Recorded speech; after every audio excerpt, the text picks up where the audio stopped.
হাওয়া ভবন দিয়া তারেক জিয়ার নামে যে টাকা পয়সার মামলা ছিল এর থেকে 10 গুণ বড় বিপদে পড়তে যাচ্ছে। মানে আরো করুণ পরিণতি হবে সজীব ওয়াজেদ জয়ের। মোটামুটি শেখ হাসিনার যতটুকু বিপদ বাড়াচ্ছেন বা সজীব ওয়াজেদ জয়ের তো ভাই খেলা শেষ মোটামুটি। আগস্টের 28 দিনে প্রবাসী আয় $200 কোটি ছাড়িয়েছে। অবশ্যই বলা যায় এটি রেকর্ড। আমার কাছে এটা একটা সুখবর মনে হয়েছে। সুখবরটা হলো এই, আমাদের দেশ থেকে যত দুর্বৃত্ত বলি, যত লুটেরা বলি, যারা নাকি দেশ থেকে সম্পদ বিদেশে পাচার করেছে, কিন্তু সম্প্রতি দেখা যাচ্ছে জামাত এবং বিএনপির মধ্যে চাপানুতর শুরু হয়েছে, কিছুটা ঝগড়া ফ্যাসাদও বলতে পারি। এটা মূলত শুরু হয়েছে জামাতের দিক থেকে। জামাতের আমির কয়েকটা কথা বলেছেন, যেটা নিয়ে এখন শেষ পর্যন্ত বিএনপি মহাসচিব রিয়াক্ট করেছেন। সেটার ইম্প্যাক্ট কি, জামাত কি চাইছে, জামাত যা চাইছে সেটা কতটুকু সঠিক। বাংলাদেশ ইস্যুতে মার্কিন যুক্তরাষ্ট্র, স্পেসিফিকভাবে বলতে গেলে মার্কিন প্রেসিডেন্ট জো বাইডেন ভারতের প্রধানমন্ত্রী নরেন্দ্র মোদীকে চূড়ান্ত অপমান করেছেন। এটা অবশ্য তার প্রাপ্য ছিল। दोस्तों, क्या हमारे देश में साइबर सुरक्षा राम भरोसे हो गई है? पहले कई सरकारी संस्थाओं की वेबसाइट हैक हो चुकी हैं और अब देश के एक बड़े मीडिया हाउस का मजाक बन गया है। हमारे देश में साइबर सुरक्षा की पोल खोल कर रख दी है और हमारा मजाक बन रहा है। ইউনিট সরকার যে সিদ্ধান্ত নিল তা গোটা বিশ্বের কাছে ঐতিহাসিক এবং নজিরবিহীন। এক কথায় বলতে গেলে সারা বিশ্বকে চমকে দিয়েই কিন্তু এই সিদ্ধান্ত নিল বাংলাদেশ। এটিকে আত্মঘাতী সিদ্ধান্ত নাকি ভারতের বিরুদ্ধে সরাসরি যুদ্ধ ঘোষণা, এই প্রশ্ন তুলেছেন খোদ ভারতীয় রাজনৈতিক মহল। Massive hacking spree. Black Hat hackers, a Bangladesh-based group, hacked into nearly 20,000 Indian websites. A Bangladeshi group of hackers plotting cyber war against India. দর্শক, এবার একে একে সব ফেসে যাচ্ছে। এরই ধারাবাহিকতায় হাসিনা পুত্র সজীব ওয়াজেদ জয় এখন আমেরিকার দুশ্চরিত্র দুশ্মন বলে পরিচিত। দর্শক মণ্ডলী, এবার আমেরিকা থেকে বের করে দেয়া হতে পারে সজীব ওয়াজেদ জয়কে। দর্শক, কেন তাকে আমেরিকা থেকে বের করা হতে পারে তা আজকের এই নিউজটি দেখলেই জানতে পারবেন। দর্শক মণ্ডলী, এবার শেখ পরিবারকে এর মাসুল দিতে হবে কড়াই গণ্ডায়। তো দর্শক, আজকের নিউজটি দেখলেই এইসব বিষয় নিয়ে খুবই বিস্তারিতভাবে জানতে পারবেন। দর্শক, আজকের নিউজের দ্বিতীয় যে ভিডিওটি দেখবেন সেটি হলো বাংলাদেশে এবার রেকর্ড পরিমাণ রেমিটেন্স এসেছে। দর্শক মণ্ডলী, গত 28 দিনে প্রায় 200 কোটিরও বেশি মার্কিন ডলার এসেছে। দর্শক, এ পর্যন্ত এরকম রেমিটেন্স আর আগে আসেনি। তো দর্শক, হঠাৎ করে এত রেমিটেন্স কিভাবে আসলো, কেন আসলো তা আজকের এই নিউজটি দেখলেও বুঝতে পারবেন। সেই সাথে দর্শক, আজকের নিউজের সর্বশেষ যে ভিডিওটি দেখবেন সেটি হলো ডক্টর ইউনূস এবার ভারতের সাথে সরাসরি যুদ্ধ ঘোষণা করে দিয়েছে।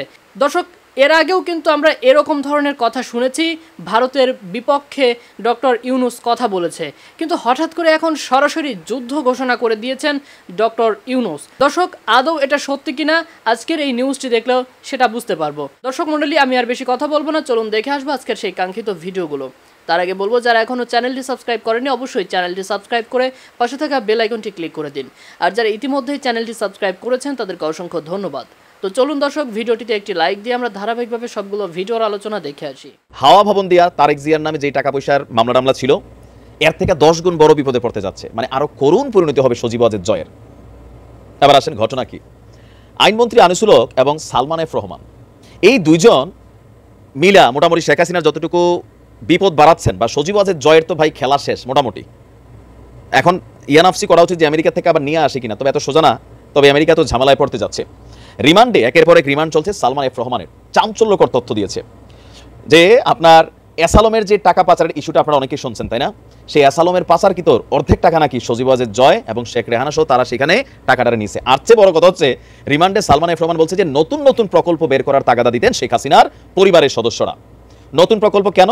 নতুন প্রকল্প মানেই বড় অঙ্কের কমিশন, আর এর সবকিছুই জানতেন শেখ হাসিনা, তবে তিনি কখনো তাতে না করেননি। আচ্ছা, এই কথাগুলা যখন শেখ হাসিনা শোনেন, আগে তো ফেসবুক চালাইতেন না, এখন সম্ভবত একটু একটু চালান, যখন দেখেন দরবেশের দিকে চান, আহারে দরবেশ নেত্রী চিনে নাই। আচ্ছা, এছাড়া রিমান্ডে আরো নতুন নতুন তথ্য দিচ্ছেন সালমান এফ রহমান, পাশাপাশি আনিসুল হক। আমরা কোটা আন্দোলনের পক্ষ ছিলাম, পলকক আমার মারতা ওবায়দুল কাদের চিন্তা করেন বিপদে পড়ছে, এখন কিন্তু সব দোষ শেখ হাসিনার কাঁধে। তবে কি পরিণতি হবে সেটাই বড় কথা। সালমান এফ রহমান বলছে যে ক্ষমতায় থাকাকালে অ্যাসালম গ্রুপ যেই টাকাটা বিদেশে পাচার করেছে 1.5 লক্ষ কোটি টাকা, সেই 1.5 লক্ষ কোটি পাচারের অর্ধেক টাকা শেখ রেহানা এবং সজীব ওয়াজেদ জয়কে দেওয়া হয়েছে। এখন এই লোকটা শেখ হাসিনার উপদেষ্টা, সে যখন এই কথাগুলো বলে কি পরিমাণ রাজসাক্ষী ক্রিয়েট হচ্ছে। আর এই তথ্য কোথায় আসছে? বাংলাদেশের প্রত্যেকটা গণমাধ্যমে এই তথ্যটা আপনারা দেখেছেন। বলা হচ্ছে যে অ্যাসালমের মাধ্যমে দেশ থেকে পাচার হওয়া 1.5 লাখ কোটি টাকার অর্ধেকই তারা নিয়েছে। বাংলাদেশ ব্যাংকের তৎকালীন গভর্নর আব্দুর রৌফ তালুকদারের সরাসরি তত্ত্বাবধানে এসব অনিয়ম হয়েছে। তবে এসব নিয়ে কেউ কথা বলেনি। কেবল অর্থ পাচার না, দেশের ইস্টার্ন রিফাইনারি চিনিকল হাতিয়ে নিলেও এস আলমের বিষয়ে সবাই নীরব ছিলেন। সালমান এফ রহমান বলছেন যে শেখ পরিবারের অতি লোভের কারণেই দেশের অর্থনৈতিক অবস্থা এতটা শোচনীয় হয়েছে। তো ওনাকে অনেকেই বুঝাইতে চাইছে, কিন্তু তিনি কারোর বুঝ শোনেননি। আর নিজের দুষ্ট আয়সা বলছে রাষ্ট্রায়ত্ত জনতা ব্যাংককে লুটপাটের জন্য বেছে নিয়েছিল সালমান এফ রহমান। নিজের পছন্দের মতন চেয়ারম্যান এমডি নিয়োগ দিত, আর পছন্দ না হলে বাদ দিয়ে দিত। যে মোটামুটি যে 36,000 কোটি টাকা সালমান এফ রহমান লুট করছে, এর মধ্যে 7,000 কোটি টাকা সম্ভবত জনতা ব্যাংক থেকে সে মাইরা দিছে। এক এক মন্ত্রী রিমান্ডে যাচ্ছে যারা খুবই গুরুত্বপূর্ণ সেক্টরগুলোকে পরিচালনা করতেন, এবং কি যারা শেখ হাসিনার খুবই কাছের লোক। কালকে যদি ওবায়দুর রহমানরেও ধরে, ওবায়দুল কাদেরকে ধরে, সেও দেখবেন আরো কত কথা কইয়া শেখ হাসিনার শেষ করে দিবে। এটা হচ্ছে রাজনীতি। তবে নাও বলতে পারে, কিন্তু 111 সরকারের সময় অনেক তথ্য কিন্তু দিয়ে আসছিল। তখন বলছিল এই সরকারটা রাজনীতিবিদদের পাঠশালা। তো সেই পাঠশালা থেকে পার হয়ে আইসা ভুলে গেছিল যে আসলে কি শিক্ষা দেওয়া হয়েছিল। এখন এগুলো মামলা হতে যাচ্ছে। তারেক রহমান তো আর এত বড় টাকা নিয়ে ওনার আসছে না, বা আওয়ামী লীগ 15 বছর ক্ষমতায় থেকেও এটা কিন্তু প্রমাণ করে তারেক রহমানের বিরুদ্ধে কোনো ইনভেস্টিগেশন বা অ্যাকশনে যাইতে পারে নাই। এখন সজীব ওয়াজেদ জয়ের অবস্থা কি হবে? আমাদের দেশ থেকে যত দুর্বৃত্ত বলি, যত লুটেরা বলি, যারা নাকি দেশ থেকে সম্পদ বিদেশে পাচার করেছে, এদেশের অর্থ বিভিন্ন প্রক্রিয়ায় বিদেশে পাচার করে বিদেশি সম্পদ গড়েছে অথবা বিদেশের ব্যাংকে জমা করেছে, সেগুলো যে আদৌ কখনো ফিরিয়ে আনা সম্ভব ছিল অথবা ফিরিয়ে আনার উদ্যোগ কখনো নেওয়া হয়েছিল, এ ধরনের কথা আমরা কখনো শুনিনি। আমরা ধরেই নিয়েছিলাম, ভেবেই নিয়েছিলাম যে একবার যদি কোনো ক্রমে এই টাকাটা দেশের বাইরে পাঠিয়ে দেওয়া যায়, সেই টাকাটা ফেরত আনা সম্ভব না। এবং বিদেশে পাঠানো টাকা ফিরিয়ে আনার কোনো উদ্যোগ কেউ কখনো কোনো সরকার নিয়েছে, সেটাও আমরা সেভাবে শুনিনি। কেবল একটা কথা বিভিন্ন সময়ে বিগত হাসিনা সরকারের আমলে হাসিনার মুখে আমরা শুনেছিলাম উনি নাকি মালয়েশিয়ার থেকে আরাফাত রহমান কুকুর কিছু টাকা ফেরত এনেছেন, এরকম শুনেছিলাম। সত্য মিথ্যা আমরা অতটা ভাবে জানি না। উনি তো অনেক কথাই বলতেন যা এখন দেখা যাচ্ছে যেগুলো কোনো ভিত্তিই নেই। এমনকি আমাদের কেন্দ্রীয় ব্যাংক থেকে যে বিপুল অর্থ মানে চুরি হয়ে গেল, এখান থেকে পাচার হয়ে এখান থেকে চুরি বলা যেটাকে হ্যাকিং করে নিয়ে গেল, সেই টাকাও কিন্তু পুরোটা আমরা ফেরত আনতে পারিনি। তো ফেরত যে আনা যায় কি না এটাও জানি না। অনেকে দেখি এদিক সেদিক ছোটাছুটি করে পরে আর কিছু আনতে পারে না। কিন্তু আমি সরকারকে যাতে কোনো উদ্যোগ নিতে দেখি নাই, আমরা ধরে নিয়েছিলাম যেটা সম্ভব হয় না। কিন্তু এই অন্তর্বর্তীকালীন সরকার এসে আমরা দেখলাম যে তারা ঠিকই একটা উদ্যোগ নেওয়া শুরু করেছে। প্রধান উপদেষ্টার কার্যালয় থেকে বুধবার দিন একটা বিভিন্ন জায়গায় ওনারা একটা তথ্য সংবাদ বিজ্ঞপ্তিতে কিছু তথ্য জানিয়েছেন, এবং সেখানে বলা হয়েছে যে অর্থ আত্মসাৎকারীদের স্থানীয় সম্পদ অধিগ্রহণ এবং বিদেশে পাচারকৃত অর্থ ফেরানোর কাজ শুরু করেছে সরকার। মানে অলরেডি স্টার্টেড, তারা শুরু করে দিয়েছে। বিদেশে যে টাকাটা তারা পাঠিয়েছে সেটা ফিরিয়ে আনার জন্য নানা রকম প্রক্রিয়া শুরু করেছে, এবং তাদের যদি তারা বিদেশে পালিয়ে যেয়ে থাকে সেক্ষেত্রে তাদের দেশের যে সম্পদ আছে সেই সম্পদটাও সরকার অধিগ্রহণ করা মানে শুরু করে দিয়েছে। ওটা অধিগ্রহণ করে তার কাছে যে প্রাপ্য টাকা আছে সেই টাকাটা আদায় করা হবে। আমরা যে ব্যাংকের ইনক্লাবের কথা শুনি, টাকা নিয়ে আর টাকা দেয় না, সেই টাকাটাও আদায় হবে এইভাবে, এই প্রক্রিয়াতেই। মানে এটা একটা আমি মনে করি আমাদের দেশের জন্য একটা অভিনব এবং একটা নতুন একটা পদ্ধতি, এবং তারা যে শুরু করেছে সেটা টের পেলাম আজকে, মানে বৃহস্পতিবার দিন এই প্রধান উপদেষ্টার সঙ্গে দেখা করতে গিয়েছিলেন সুইজারল্যান্ডের রাষ্ট্রদূত। এই সুইজারল্যান্ডের রাষ্ট্রদূত যখন সেখানে গেলেন, এর নাম রেতো রেন্ডলি, উনি যখন গেলেন তখন ওখানে সৌজন্য সাক্ষাতের পরে তাকে কিন্তু ডক্টর ইউনূস বলেছেন যে আমরা তোমাদের দেশে যে টাকাগুলো চলে গিয়েছে সেই টাকাগুলো ফেরত আনার ক্ষেত্রে তোমরা আমাদের কি কি সহযোগিতা করতে পারো, আমরা সেগুলো ফেরত আনতে চাই।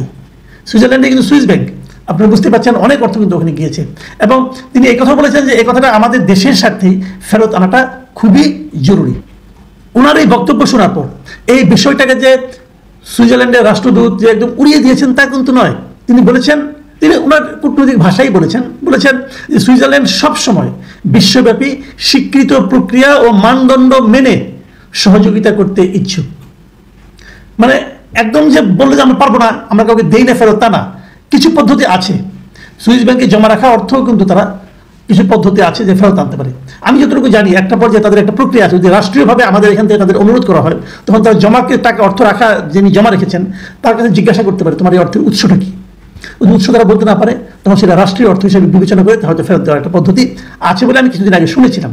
আমি একদম অ্যাকুরেট জানি না, তবে আমি যতটুকু জানি এরকম একটা পদ্ধতি আছে। আপনি চুরি করে নিয়ে যাবেন আর রাখবেন, এটাকে ফেরত এটা আর কেউ ধরতে পারবে না, বিষয়টা ওরকম না। তাহলে তো সব দেশ থেকে মানে চোরদের যেন উৎসাহ দেওয়া হতো, তা তো হয় না। কাজে কিছু কিছু কিন্তু পদ্ধতি আছে। আগস্টের 28 দিনে প্রবাসী আয় $200 কোটি ছাড়িয়েছে। দর্শক, এটি এই সংকটময় মুহূর্তে অবশ্যই বলা যায় এটি রেকর্ড একটি ইনকাম। জুলাই মাসে যে পরিস্থিতি ছিল, ভয়ঙ্কর অবস্থা ছিল, এবং যেখানে বয়কট রেমিটেন্স এরকম একটি আওয়াজ ছিল প্রবাসীদের পক্ষ থেকে, কারণ বাংলাদেশে গণহত্যার প্রতিবাদে রেমিটেন্স যাতে কোনোভাবে কেউ ব্যাংকিং চ্যানেলে না পাঠায় সেই কারণে আহ্বান জানানোর পর সব যেই রেমিটেন্স আসতো সেটি হুমড়িতে ছিল, ফলে একেবারেই নিচের দিকে নেমে যাচ্ছিল। সেই জায়গা থেকে যখন নাকি শেখ হাসিনা 5 তারিখে পালিয়ে যায় দিল্লিতে, তারপরে কিন্তু জোয়ার শুরু হয়। তখন প্রত্যেকটা প্রবাসী মনে করতে থাকে যে এখন দেশকে বাঁচাতে হবে, এবং যেভাবেই হোক না কেন বৈধ পথে যদি তারা স্বদেশে টাকা পাঠায় তাহলে দেশের উপকার হবে, পরিবারও উপকৃত হবে। এখন এই যে দেশ বাঁচানোর একটি লড়াই, যে লড়াইয়ে অনেক মানুষ শরিক হয়েছে, দেশের বুদ্ধিজীবীরা যারা দেশকে ভালোবাসেন, দেশপ্রেমিক, এরকম অনেক সুশীল সমাজের অংশ তারা যেমন শরিক হয়েছেন, ঠিক তেমনি প্রত্যেকটা প্রবাসী কিন্তু এখন শরিক হয়েছে এবং তারা সর্বোচ্চ চেষ্টা করছে। সেই চেষ্টার একটি প্রতিফলন আমরা দেখতে পাচ্ছি। এখানে বলা হচ্ছে দেশে প্রবাসী আয়ের প্রবাহে আবার ঊর্ধ্বমুখী প্রবণতা দেখা যাচ্ছে। আগস্ট মাসের প্রথম 28 দিনে প্রবাসী আয় 2 মিলিয়ন বা 200 কোটি ডলারের বেশি হয়েছে। ছাত্র জনতার আন্দোলনের মধ্যেই জুলাই মাসে গত 10 মাসের মধ্যে সবচেয়ে কম প্রবাসী আয় এসেছিল জুলাই মাসে, যেই গণহত্যার মাস বলা হয় যেটি। বাংলাদেশ ব্যাংকের প্রবাসী আয় সংক্রান্ত হালনাগাদ প্রতিবেদন সূত্র বলছে 28 আগস্ট পর্যন্ত দেশে 207 কোটি 10 লাখ ডলারের প্রবাসী আয় এসেছে। 2023 সালের আগস্ট মাসে একই সময় 143 কোটি 10 লাখ ডলারের প্রবাসী আয় এসেছিল। সেই হিসাবে চলতি বছরের একই সময়ে 64 কোটি ডলার বেশি প্রবাসী আয় এসেছে। তার মানে গত এক বছরে যদি তুলনা করা হয় এই জুলাই মাসের তুলনায়, মানে আগস্টের সাথে গত বছর আগস্ট আর এই আগস্ট, সেখানে দেখা যাচ্ছে যে 64 কোটি ডলার বেশি আসছে। যে বৈধ পথে দেশে রেমিটেন্স পাঠাতে হবে তার ধাক্কায় কিন্তু এখন বাড়তে শুরু করছে, এবং অনেকে মনে করছেন যে আগস্টের পর যেই সামনে সেপ্টেম্বর, অক্টোবর, এই মাসে এইসব মাসগুলোতে এই রেমিটেন্সের যে ঊর্ধ্বমুখী প্রবণতা সেটি আরো বাড়তে থাকবে। তো সংকটের মধ্যেও শেখ হাসিনা দেশ ত্যাগের পর অনেকে মনে করেছিল দেশ গভীর সংকটের মধ্যে পড়বে, বরং সেই সংকট কাটিয়ে উঠছে। অন্যদিকে আহসান এইচ মনসুর, যিনি বাংলাদেশ ব্যাংকের গভর্নর, তিনি বলেছেন যে রিজার্ভ থেকে কোনো ডলার আর ব্যয় করা হবে না, অর্থাৎ একে ওকে বাঁচানোর জন্য যেভাবে বাংলাদেশ ব্যাংকের রিজার্ভগুলি ব্যবহার করা হতো সেটি করা হবে না, বরং রিজার্ভের আরো বাড়ানোর জন্য যে সমস্ত টাকা পাচার হয়ে গেছে সেই পাচার টাকা দেশে ফেরত আনার চেষ্টা চলছে। সম্ভবত ইউনিসের অন্তর্বর্তীকালীন সরকার এই বাংলাদেশে ক্ষমতা নেওয়ার পর সব থেকে বিস্ফোরক কাজটি করে বসলো কাল, যখন প্যারোলে থাকা এক বন্দী যার বিরুদ্ধে জঙ্গি হামলা, নাশকতার মতো গুরুত্বপূর্ণ অভিযোগ আছে, সেই ব্যক্তিকে জেল থেকে বেকসুর খালাস করলেন। আরো জেনে অবাক হবেন, ভারত সম্পূর্ণভাবে চেয়েছিল ওই ব্যক্তি যেন জেলে থাকেন, কারাগারে থাকেন। ভারত তার বিরুদ্ধে একাধিকবার জঙ্গি, নাশকতার মতো গুরুত্বপূর্ণ অভিযোগ করেছেন। সেই ব্যক্তির যে সংগঠন তাকে বারংবার হাসিনা সরকার ব্যান করেছেন, তা সত্ত্বেও সেই ব্যক্তি বারংবার জেলে যাওয়ার পরেও ইউনিস সরকার যে সিদ্ধান্ত নিল তা গোটা বিশ্বের কাছে ঐতিহাসিক এবং নজিরবিহীন। এক কথায় বলতে গেলে সারা বিশ্বকে চমকে দিয়েই কিন্তু এই সিদ্ধান্ত নিল বাংলাদেশ। এটিকে আত্মঘাতী সিদ্ধান্ত নাকি ভারতের বিরুদ্ধে সরাসরি যুদ্ধ ঘোষণা, এই প্রশ্ন তুলেছেন খোদ ভারতীয় রাজনৈতিক মহল। এই জঙ্গি বা এই ব্যক্তির মুক্তির পিছনে এক্স্যাক্টলি কারণ কি, কেনই বা এতগুলো প্রশ্ন উঠছে, এই ব্যক্তি ঠিক ভারতের কোন কোন হামলার সঙ্গে যুক্ত, এই ব্যক্তির নামে ঠিক কতগুলো মামলা, কতগুলো অভিযোগ, সেই নিয়ে আজকের এই ভিডিও। এবং 5ই আগস্ট হাসিনা দেশ ত্যাগের পর বাংলাদেশের অন্তর্বর্তী সরকারের দায়িত্ব নেয় ইউনিস। এই ইউনিস সরকার দায়িত্ব নিয়ে জেল থেকে একাধিক বন্দীদের মুক্তি করছিল, কখনো জামাত শিবিরের নেতা, কখনো বিএনপির আইনত অভিযুক্ত বিভিন্ন নেতাদের প্যারোলে মুক্তি দিয়েছেন এই অন্তর্বর্তীকালীন সরকার। কিন্তু সব থেকে বড় পদক্ষেপটি সম্ভবত নিল এ মাসে, ঠিক যখনই এক জঙ্গি, কোট আনকোটে জঙ্গি শব্দটা তার সঙ্গে অ্যাটাচ করা হয়েছে, সেই অভিযুক্ত এক ব্যক্তিকে এবং সেই সংগঠনের প্রধানকে জেল থেকে ছেড়ে দেওয়া হলো। কেন বলছি এত কত কথা, আপনি যদি দেখেন তাহলে দেখতে পাবেন গত সোমবার আনসারুল্লাহ বাংলা টিমের প্রধান জসিমউদ্দিন রহমানীকে প্যারোলে মুক্তি দিয়েছে বাংলাদেশ সরকার। এই আনসারুল্লাহ গোষ্ঠীর সরাসরি যোগ রয়েছে আল কায়দা গোষ্ঠীর সঙ্গে, আর এর ফলেই জাতীয় নিরাপত্তা নিয়ে সরাসরি উদ্বেগ বাড়ল ভারতের। শুধু তাই নয়, এই আনসারুল্লাহ গোষ্ঠী কোন কোন কাজের সঙ্গে যুক্ত আপনি যদি আরো গভীরে গিয়ে দেখেন তাহলে দেখতে পাবেন 2013 সালের 15ই ফেব্রুয়ারি রাজীব হায়দার নামে এক বাংলাদেশি ব্লগারকে ঢাকায় তার বাড়ির সামনে কুপিয়ে হত্যা করা হয়। এই হত্যার দায়ে ওই বছরের অগস্টে গ্রেফতার করা হয়েছিল রহমানীকে, তাকে 5 বছরের কারাদণ্ড দেওয়া হয়। তার বিরুদ্ধে বাংলাদেশের আইনে সন্ত্রাসবাদের অভিযোগও রয়েছে।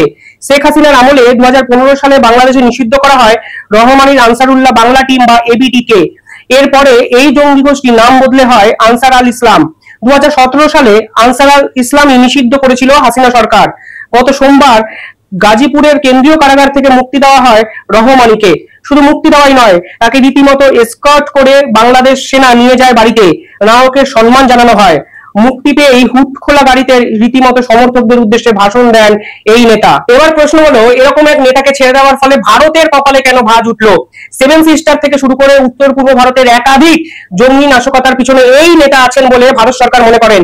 শুধু তাই নয়, সম্প্রতিকালে কিছু ঘটনা বা এমন কিছু নিদর্শন ভারত সরকার পেয়েছে যা সরাসরি এই ব্যক্তি বা এই সংগঠনের বিরুদ্ধে যায়। তাই এর এখনো সিদ্ধান্ত বাংলাদেশ সরকারের, নিঃসন্দেহে ভারত বাংলাদেশের সম্পর্ক যে অবনতিতে নিয়ে যাবে, তাই ভিডিওতে 100% নিশ্চিত হয়ে আমি কথাগুলো বলতেই পারি। কেন বলছি, কি অভিযোগ এই ব্যক্তির বিরুদ্ধে আপনারা যদি শোনেন। আনসারুল্লাহ বাংলা টিম দীর্ঘদিন ধরেই ভারতে তাদের সন্ত্রাসবাদের জাল ছড়াতে শুরু করেছিল। অতীতে ভারতের বহু কর্মীকে গ্রেফতার করা হয়। চলতি বছরের মে মাসেও গুয়াহাটি রেল স্টেশন থেকে এবিটি এর 2 জঙ্গিকে আটক করেছিল অসম পুলিশ। এবিটি এর সঙ্গে সরাসরি যোগ রয়েছে ভারত নিষিদ্ধ আল কায়দা ইন ইন্ডিয়ান সাবকন্টিনেন্ট গোষ্ঠীর। উত্তর পূর্ব ভারতে সন্ত্রাসবাদী হামলা চালাতে লস্কর-ই তৈবা সহ পাকিস্তানি জঙ্গি গোষ্ঠীর অংশীদার রয়েছে। এমনকি 2022 সালে লস্করের সাহায্যে ভারত একটি সন্ত্রাসবাদী ঘাঁটিও স্থাপন করেছিল আনসারুল্লাহ এই পার্টিকুলার দলটি। ওই বছরই তাদের প্রায় 100 সদস্য ত্রিপুরায় অনুপ্রবেশের চেষ্টা করছিল। কাজেই তাদের মুক্তি নিয়ে ভারতকে যে চিন্তায় থাকতে হবে এ নতুন কিছু নয়। আপনারা বুঝতেই পারছেন, লস্কর-ই তৈবা সহ একাধিক জঙ্গি গোষ্ঠীর সঙ্গে এই জঙ্গি গোষ্ঠী সরাসরি যুক্ত, এরকম অভিযোগ করেছে ভারত সরকার। শেখ হাসিনার সঙ্গে ভারতের সম্পর্ক যথেষ্ট ভালো ছিল। শেখ হাসিনা যখন ভারতের খুব ক্লোজ ছিলেন, বন্ধু ছিলেন, তখন এই বিষয়গুলো মাথায় রেখে এই ব্যক্তিকে কারাগারে পাঠানো হয়েছিল, এদের সংগঠনকে ব্যান করা হয়েছিল একাধিক ক্ষেত্রে। কিন্তু ইউনিট সরকার যে সিদ্ধান্ত নিলেন তা নিঃসন্দেহে শুধু সুরক্ষার প্রশ্ন নয়, দুই দেশের কূটনৈতিক সম্পর্ককেও কোথায় নিয়ে যায় তা কিন্তু আমাদের নিঃসন্দেহে দেখার বিষয়। দর্শক, আমি আশা করছি আজকের নিউজটা আপনি খুবই মনোযোগ দিয়ে দেখেছেন। সেই সাথে দর্শক, এই ভিডিওগুলো সম্পর্কিত যদি কোনো তথ্য বা মতামত থাকে তাহলে অবশ্যই কমেন্ট করে জানাবেন। এতক্ষণ সাথে থাকার জন্য ধন্যবাদ। নিউজটি শেষ করছি এখানেই, ফিরছি আগামী ভিডিওতে নতুন কোনো টপিক নিয়ে। আল্লাহ হাফেজ।